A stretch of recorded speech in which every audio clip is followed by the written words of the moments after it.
ஃப்ரெண்ட்வுட்ஸ் மக்களுக்கு வணக்கம். இன்னைக்கு நம்மளோட நிகழ்ச்சியில யாரை பத்தி பேச போறோம் அப்படின்னா, மறைந்த நடிகர், காமெடியன் ரோபோ சங்கரை பத்தி தான் பேச போறோம்.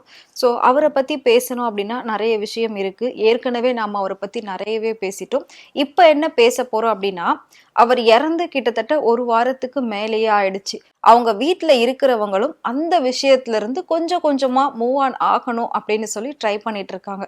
ஆனா மத்த எல்லாருமே பாத்தீங்கன்னா சுத்தி சுத்தி அவர் மறைஞ்சி ஒரு வாரம் காலம் ஆகியும் அதையும் தாண்டி இன்னமும் ரோபோ சங்கர் அப்படின்னு சொல்லி பல பேர் பல விதமான வீடியோக்களை போட்டுக்கிட்டு இருக்காங்க. ஆனா அது எதுவுமே உண்மை இல்லை. என்ன போட்டிருக்காங்க அப்படின்னா, ரோபோ சங்கர் வந்துட்டு வீட்டுல ஆவியா வர்றதாவும் அவங்க கூடிய சீக்கிரம் அந்த வீட்டை காலி பண்ண போறதாவும் நிறைய விஷயங்கள். இந்த மாதிரி நான் சொல்றது ஒன்னு ரெண்டு கிடையாது, நிறைய இருக்கு. ஒவ்வொருத்தரும் ஒவ்வொரு விதமான கட்டுக்கதைகள் எல்லாம் சொல்லி வீடியோஸ் போட்டுக்கிட்டு இருக்காங்க. ஸோ அதை பத்தி தான் இன்னைக்கு நாம பார்க்க போறோம்.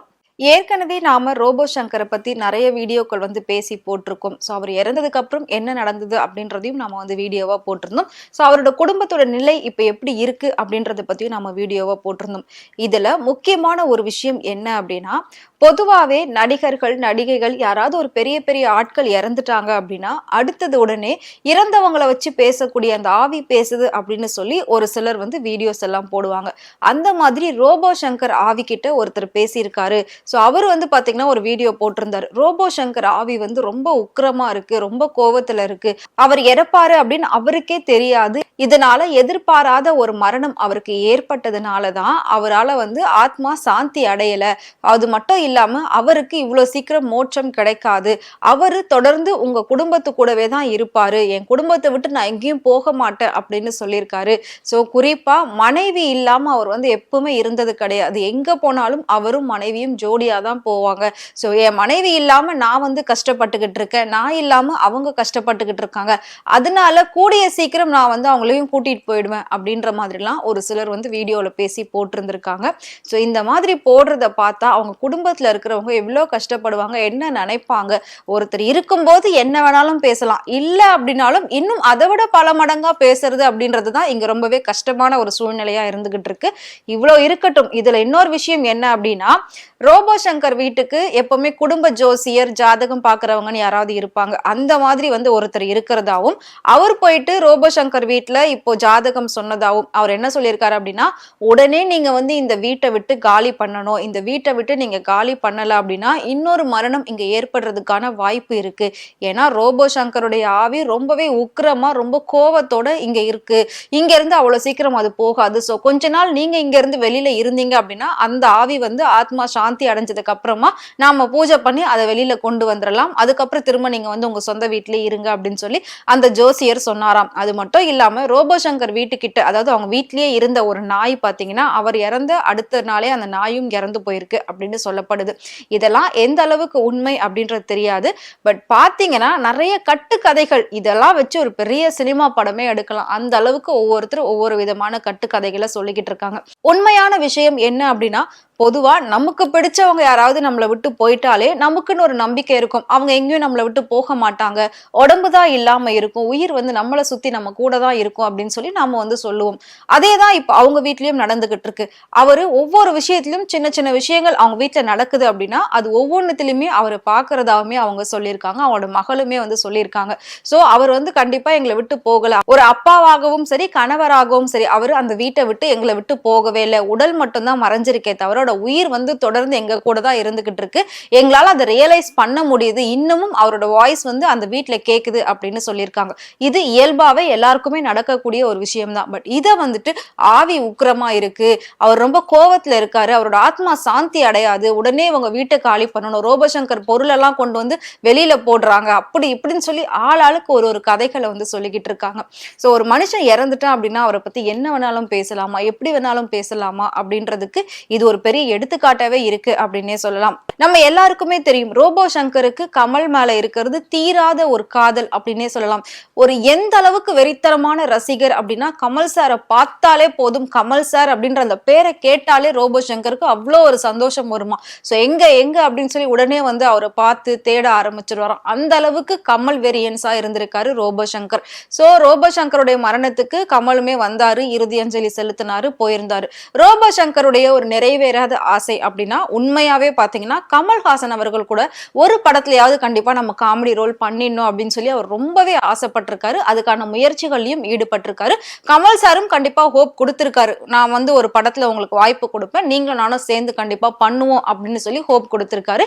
சோ உடல் நலம் சரியாயிட்டு வந்ததுக்கு அப்புறமா நிறைய படங்கள்ல ரோபோ சங்கர் கமிட் ஆயிருக்காரு. ஆனா இப்படி எதுவுமே நடக்காத பட்சத்துல திடீர் மரணமா அவருக்கு நேர்ந்துடுச்சு. அதுவும் நம்ம எல்லாருக்குமே தெரியும். சோ கடைசி வரைக்கும் கமல் சார் கூட சேர்ந்து அவரால் ஒரு படம் பண்ண முடியல. ஆனா அவர் சாகிறதுக்கு அந்த கொஞ்ச நாள், அந்த 1 வீக் முன்னாடி பாத்தீங்கன்னா இளையராஜா அவர்களுக்கு ஒரு பெரிய ஃபங்க்ஷன் பண்ணியிருந்தாங்க. அந்த ஃபங்க்ஷன்ல போயிட்டு ஒவ்வொருத்தர் காலையும் விழுந்து ஆசீர்வாதம் வாங்கியிருந்தாரு. மேபி அதுதான் அவர் வந்து கமல் சாரை பார்த்தது கடைசி நொடியா இருக்கும் அப்படின்னு நினைக்கிறேன். அதனாலதான் அப்படியே விழுந்து ஆசீர்வாதம் வாங்கி கட்டி எல்லாம் பிடிச்சி ரொம்ப அழகா தன்னோட அன்பை வந்து வெளிப்படுத்தி இருப்பாரு. சோ இந்த மாதிரி சின்ன சின்ன ஆசைகள் அவருக்குள்ள இருந்திருக்கு.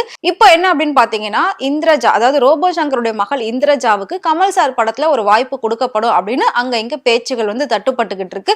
மேபி அப்பாக்காக இவருக்கு வந்து ஒரு வாய்ப்பு கொடுக்கணும் அப்படின்னு சொல்லி கமல் சார் நினைச்சு வாய்ப்பு கொடுக்கலாம்.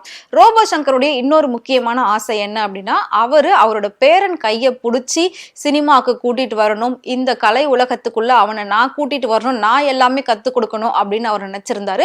அது வந்து நிறைவேறல. தொடர்ந்து அந்த குழந்தை பாத்தீங்கன்னா அவர் இறந்த நாள்ல இருந்து தினமும் அழுதுகிட்டு இருக்கு. சோ ரோபோ சங்கர் வந்து அந்த குழந்தையோட கண்ணுக்கு மட்டும் தெரிகிறாரு அப்படின்ற மாதிரி நிறைய பேர் சொல்லிக்கிட்டு இருக்காங்க. பொதுவாவே இந்த மாதிரி விஷயங்கள்லாம் சின்ன சின்னதா நடக்கிறது உண்டு. பட் இதெல்லாம் பெருசா எடுத்து பேசணும் அப்படின்ற அவசியமே கிடையாது. ஏன்னா இது இறப்புன்னு யார் வீட்டுல நடக்குதோ அவங்க வீட்டுல இந்த மாதிரி விஷயங்கள் கண்டிப்பா நடக்கும் அப்படின்றது நம்மளோட ஒரு நம்பிக்கை. கண்டிப்பா நடந்து இருக்கும். எல்லாருக்குமே அது ஒரு எக்ஸ்பீரியன்ஸ் நம்ம வந்து பண்ணியிருப்போம். அதே மாதிரிதான் இதுவும் நடந்துகிட்டு இருக்கு. அதே மாதிரிதான் இவங்க வீட்லயும் இருக்கு. அதை வந்து நம்ம ஒரு பெரிய கண்டென்ட் மாதிரி எடுத்து பேசி ஏன் அவங்கள நாம இன்னும் திரும்ப திரும்ப திரும்ப கஷ்டப்படுத்திக்கிட்டே இருக்கணும் அப்படின்றதுதான் என்னோட ஒரு கேள்வியா இருக்கு. சோ தொடர்ந்து வந்து பாத்தீங்கன்னா இதுக்கப்புறம் அவரை பத்தி யாரும் எதுவும் நெகட்டிவா பேசாம இருந்தாலே போதும். ஒரு பக்கம் என்ன சொல்றாங்க அப்படின்னா ரோபோ சங்கர் இவ்வளவு கோடி சொத்துக்களை சேர்த்து வச்சிருக்காரு, அவரோட சொத்து மதிப்பு இவ்வளவா இருக்கு அப்படின்னு சொல்லியிருந்தாங்க. பட் நார்மலாவே அவரோட சொத்து மதிப்பை பத்தி நாமளும் வீடியோ போட்டிருந்தோம். என்ன அப்படின்னா அவர் வந்து கிட்டத்தட்ட ஒரு 6 கோடி மதிப்புள்ள கிட்ட சொத்து தான் அவர் வச்சிருக்காரு. அதுவும் பாத்தீங்கன்னா பணமாவோ நகையாவோ அப்படிலாம் கிடையாது. ரொம்ப கஷ்டப்பட்டு கடன் வாங்கி வீடு கட்டியிருக்காரு, கார் வச்சிருக்காரு, சொந்த ஊர்ல கொஞ்சம் இடங்கள் வாங்கி போட்டிருக்காரு. அவ்வளவுதானே தவிர மத்தபடி பெருசா அவர்கிட்ட வேற எதுவுமே கிடையாது. ஏன்னா அவங்க ட்ரீட்மெண்ட்டுக்காகவே நிறைய செலவு பண்ணிட்டாங்க. அந்த கலைமாமணி அந்த அவார்டு கொடுத்திருந்த அந்த கோல்டை கூட பாத்தீங்கன்னா அவங்க அடகு வச்சிருந்தாங்க. சோ இப்ப இறந்ததுக்கு அப்புறமா தான் ரோபோ சங்கருடைய அந்த ஃப்ரெண்ட்ஸ் எல்லாம் சேர்ந்து அந்த நகையை திரும்ப அவங்களுக்கு மீட்டு கொடுத்திருக்காங்க. அதை தான் இப்ப வந்து ரோபோ சங்கருடைய மனைவி வந்து பிரியங்கா கழுத்துல போட்டுக்கிட்டு இருக்காங்க. அதையும் நம்ம லாஸ்டா ஒரு ஷோல வந்து பார்த்திருப்போம். அவங்களுமே பாத்தீங்கன்னா இப்ப ஓரளவுக்கு அதுல இருந்து மீண்டு வர ஆரம்பிச்சுட்டாங்க. அவர் இருந்தா எப்படி லவ் யூன்னு சொல்லி பேசுவாங்களோ அதே மாதிரி ரொம்ப கேஷுவலா அன்னைக்கு அந்த ப்ரோக்ராம்ல வந்து பேசியிருந்தாங்க. நாமளும் பார்த்திருந்தோம். சோ கூடிய சீக்கிரம் கண்டிப்பா அவங்க எல்லாருமே அந்தந்த துக்கத்துல இருந்து மீண்டு வந்து அவங்களோட வேலைகளை பார்க்க ஆரம்பிச்சிருவாங்க. சோ நாமளும் அவங்களையே வந்து சுத்தி சுத்தி போக்கஸ் பண்ணாம இருக்கக்கூடிய மத்த வேலைகளை பார்க்கணும் அப்படின்றதுதான் ஒரு தாழ்வான வேண்டுகோளா நிறைய பேர் வந்து சொல்லிக்கிட்டு இருக்காங்க. அது மட்டும் இல்லாம ரோபோ சங்கருடைய மனைவி போன்ல அடிக்கடிக்கு மாமா காலிங்னு வருது அப்படின்னு வந்து சொல்றாங்க. ரோபோ சங்கர் தான் கால் பண்றாரு அப்படின்னு சொல்றாங்க. சோ இந்த மாதிரியான நம்பிக்கைகள் எல்லா இடத்துலயுமே இருக்கும். இங்க மட்டும்தான் இருக்கு அப்படின்றது கிடையாது. சோ இது எல்லாமே நாமளா உருவாக்கிக்கிட்டு இருக்கக்கூடிய ஒரு கட்டுக்கதை அப்படின்னு தான் சொல்லணும். ஒரு சில சின்ன சின்ன நம்பிக்கைகள் ஒரு சராசரி மக்கள் எல்லாருக்கிட்டையுமே இதெல்லாம் நடக்கதான் செய்யும். பட் அதை தாண்டி ஒரு சிலர் ரொம்ப ஓவரா போய்கிட்டு இருக்கிறப்பதான் அதெல்லாம் வந்து கேட்க முடியல, தாங்க முடியல. சோ யாரும் தேவையில்லாத கட்டுக்கதைகளையும் வீண் போய் வதந்திகளையும் பரப்பி ஒரு குடும்பத்தை மேல மேல கஷ்டப்படுத்த கூடாது அப்படின்றதான் பல பேர் வந்து கேட்டுக்கிட்டு இருக்காங்க. ரோபோ சங்கருடைய நண்பர்களுமே பாத்தீங்கன்னா இததான் வந்து சொல்லிட்டு இருக்காங்க. யாரும் இதுக்கப்புறம் அவரை பத்தி நெகட்டிவா தயவு செஞ்சு பேசாதீங்க. அவர் இருந்தாரு, நல்லபடியா வாழ்ந்தாரு, எதிர்பாராத விதமா போயிட்டாரு, அதை அப்படியே விட்டுருங்க. எப்பவுமே அவர் வந்து சிரிப்பு மூலயமா எங்களை சுத்தி இருப்பாரு, நம்மளை சுத்தி இருப்பாரு, நாங்கெல்லாம் உங்களை அவரோட சார்புல சிரிக்க வச்சுக்கிட்டே இருப்போம் அப்படின்ற மாதிரி எல்லாருமே சொல்லியிருக்காங்க. சோ இந்த விஷயத்தை பத்தி இதுக்கப்புறம் யாரும் நெகட்டிவா பேசாதீங்க. ரோபோ சங்கர் ஆவி கிட்ட பேசுற, ரோபோ சங்கரோட ஜோசியர் வந்து சொன்னாரு, ரோபோ சங்கர் வீட்டுல இன்னும் கஷ்டங்கள் வரும், இன்னும் வந்து நிறைய நெகட்டிவிட்டி நடக்கும் அப்படின்ற மாதிரி நெகட்டிவான எந்த ஒரு விஷயங்களையும் யாரும் ஸ்ப்ரெட் பண்ணாதீங்க அப்படின்றதுதான் ஒரு பெரிய வேண்டுகோளா இருக்கு. சோ ரோபோ சங்கர் உங்களுக்கு ரொம்பவே பிடிக்கும் அப்படின்னு நினைச்சீங்கன்னா மறக்காம அவங்கள பத்தி கமெண்ட் பாக்ஸ்ல கமெண்ட் பண்ணுங்க. சோ இதே மாதிரி டே பை டே நடக்கக்கூடிய நிறைய அப்டேட்ஸ் நீங்க தெரிஞ்சுக்கணும் அப்படின்னு நினைச்சீங்கன்னா மறக்காம ஃப்ரெண்ட்வுட் சேனலை ஃபாலோ பண்ணிக்கோங்க.